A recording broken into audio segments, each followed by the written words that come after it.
Thank you for joining me for another 5 good minutes with the Word. I'm Barry Bryson, and we're continuing our study of the life and letters of the Apostle Peter, and we're in 1 Peter chapter 3, and we're going to read just a few verses 8 through 12 today. I owe you some time back in your day, and hopefully I won't go more than 5 minutes today.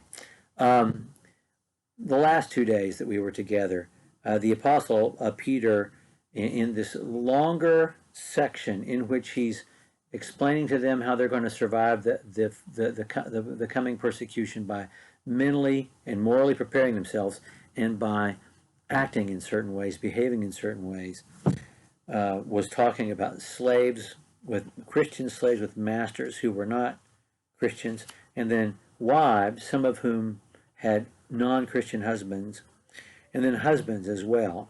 And he's assuming that their wives are Christian, but I think this applies to whether or not their wives are the last 2 days. And we had to take a little extra time because we have to do some unlearning. Our culture has taught us some things to assume about Scripture and those things are not true about Scripture. And also, society has changed the way we view things, and we need to view things with a New Testament eye. And so, I'm sorry it took a little extra time the last 2 days. He's saying in verses 8 through 12, he's summing everything up before he moves on to talk about our relationship with Jesus and sanctifying Christ in our hearts.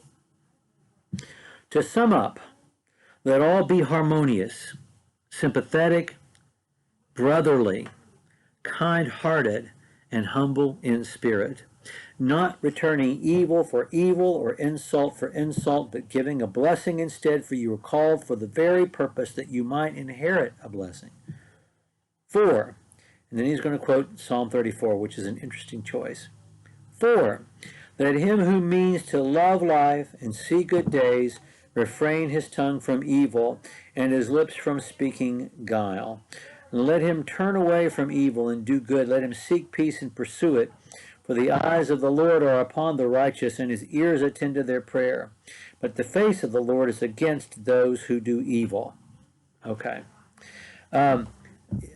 You know how the Pharisees and the Hasidic Jews to this day take literally God's instruction in the book of Deuteronomy chapter 6 about binding the word on your head, and on your arms, and putting it, on your doorposts. I think if we could have 1 Peter chapter 2 verse 17 and chapter 3 verse 8 abound in that way, or emblazoned in that way, or stuck on our doorposts in that way, to remind us every day what it means to live like a Christian, we would all be better for it.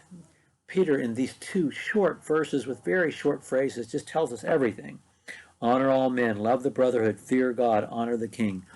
Be harmonious, sympathetic, brotherly, kind-hearted, and humble in spirit, not returning for evil or insult for insult. That describes everything we need to know about living in a sinful world, being in it but not of it.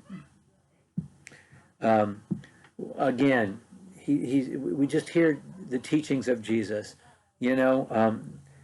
particularly the Sermon on the Mount, chapter 5, not returning evil for evil or insult for insult.